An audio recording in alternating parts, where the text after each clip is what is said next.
Alhamdulillahi Rabbil Alamin.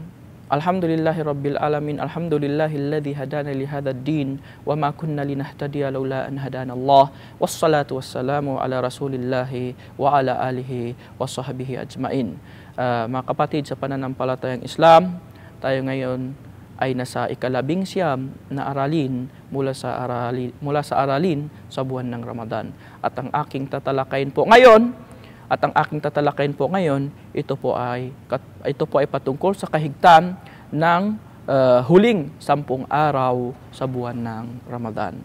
Mga kapatid sa Islam, alam naman natin na ang buwan ng Ramadan ang siyang pinaka-mainam at dakilang buwan sa buong taon.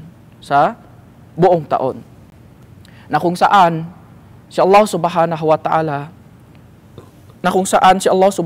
Ta'ala ay ipinagkaloob niya rito para lamang sa mga nanampalataya sa Kanya. Pinagkaloob ni Allah Subhanahu wa Ta'ala at inahanda ni Allah Subhanahu wa Ta'ala para sa kanila ang mga kabutihan, ang mga gantimpala. Ang buwan ng Ramadan ay punong-puno ng kabutihan, punong-puno ng gantimpala. So dahil dito, mga kapatid sa Islam, ay dapat natin malaman kung ano ba ang makatangian, ng huling 10 araw sa buwan ng Ramadan. At ang lahat ng mga araw sa buwan ng Ramadan ay pinakamainam sa lahat, ay pinakamainam at dakilang araw, at ang huling 10 araw ay pinakadakila sa lahat, kaya naman ay narapat sa atin na malaman kung ano ba ang mga katangian nito. Una, ang Propeta Muhammad SAW, ang ating mahal na Propeta Muhammad SAW ay nagsisikap siya. Nagsisikap siya sa huling 10 araw. Nagsisikap siya sa paggawa ng mga kabutihan sa huling 10 araw na ito, na kung saan ito ay nabanggit sa Sahihul Bukhari wa Muslim na ang kanyang asawa na si Aisha radhiyallahu anha, kalugdan siya ni Allah Subhanahu wa Ta'ala, nagsabi, tunay na ang Propeta Muhammad SAW ay nagsisikap sa mga araw na ito na hindi niya pinagsisikapan sa ibang mga araw.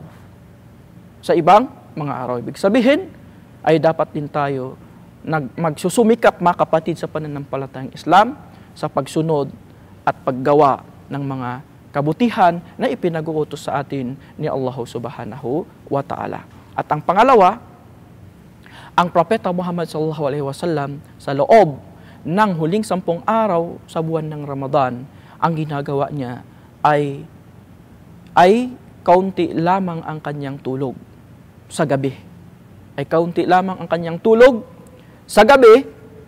At ginigising niya ang kanyang pamilya. At hinihigpitan niya ang kanyang sinturon, ginigising niya ang kanyang pamilya para upang magsasagawa ng salatul lail, upang magsasagawa ng pagdarasal sa gabi, at upang dakilain, upang alalahanin, gunitain si Allah Subhanahu wa Ta'ala. At ang pangatlo, mga kapatid, sa pananampalatayang Islam, ang Propeta Muhammad SAW, siya ay nag-i'tikaf.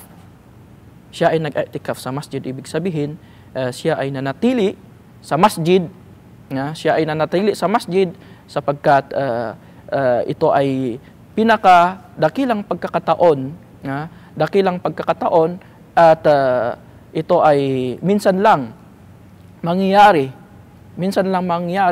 Kaya naman, ang Propeta Muhammad SAW ay nag-i'tikaf siya, nanatili siya sa loob ng moske upang gumagawa ng pagsamba kay Allah Subhanahu wa Ta'ala. At ang pang-apat, mga kapatid sa Islam, sa loob ng huling 10 araw na ito ay may tinatawag dito na Laylatul Qadar. Laylatul Qadar, ang gabi ng kapasyahan.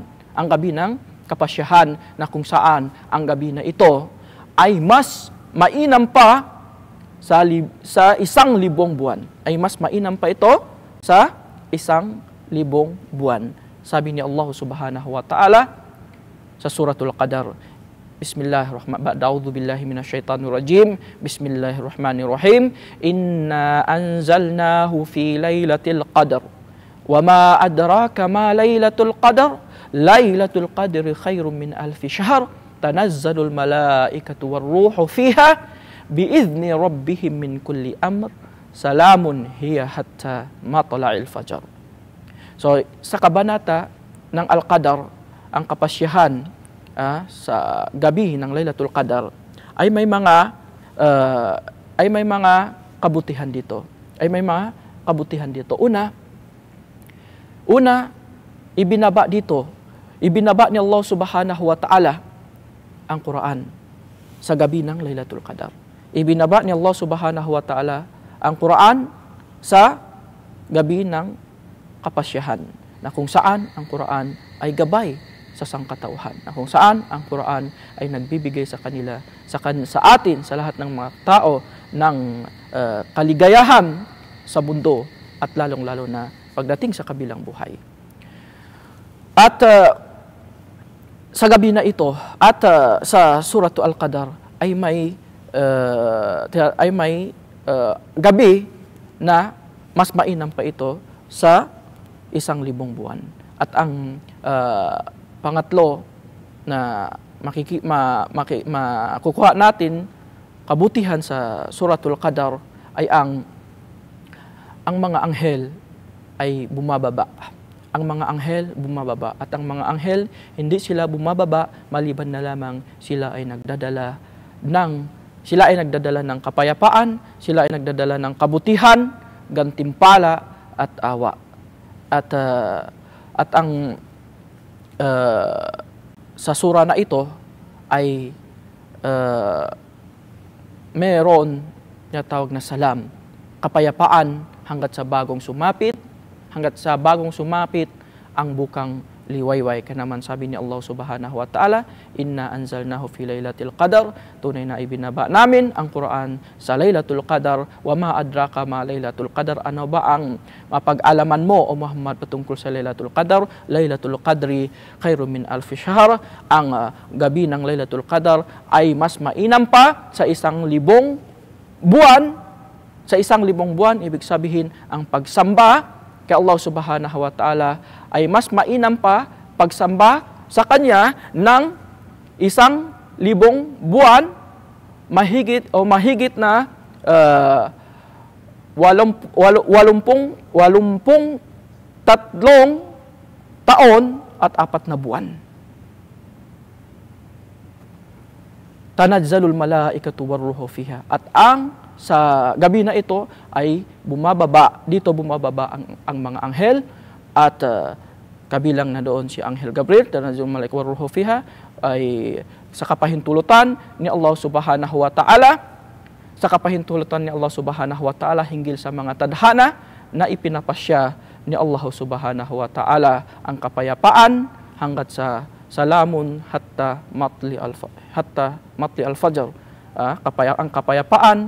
Ang kapayapaan hanggat sa bago sumapit ang bukang liwayway. So kaya naman ang huling 10 araw, mga kapatid sa Islam, ay pinakadakilang pinakadakilang araw, pinakadakilang gabi. Sabi ng Propeta Muhammad sallallahu alaihi wasallam, man qama lailatal qadar imanan wa ihtisaban ghufira lahu ma taqaddama min dhanbi. Kung sino man tumayo, magsala sa gabi ng Lailatul Qadar at may dalisay na paniniwala kay Allah Subhanahu wa Ta'ala at naghahangad ng gantimpala nito, ghufira lahu ma taqaddama min dhanbihi, ay papatawarin ni Allah Subhanahu wa Ta'ala ang lahat ng kanyang mga naunang kasalanan. At kaya naman ang Lailatul Qadar ay hindi tinutukoy sa atin ng mahal nating Propeta Muhammad sallallahu alaihi wasallam upang sa ganon ay mapapahalagahan natin ang pagsamba o mga gawaing pagsamba kay Allah Subhanahu wa Ta'ala sa loob ng huling 10 araw, katulad ng sinabi ng Propeta Muhammad sallallahu alaihi wasallam, taharru Lailatul Qadar fi ashril akhir. Susuriin ninyo ang Lailatul Qadar, ang gabi ng kapasyahan, sa huling 10 araw ng buwan ng Ramadan. So, mga kapatid sa pananampalatayang Islam, na sana ay pagkaloob sa atin ni Allah Subhanahu wa Ta'ala ang gabi ng Laylatul Qadar, ang gabi ng kapasyahan. Subhanakallahumma bihamdik wa nashhadu an la ilaha illa anta wa nastaghfiruka wa natubu ilaik. Wassalamu alaikum warahmatullahi wabarakatuh.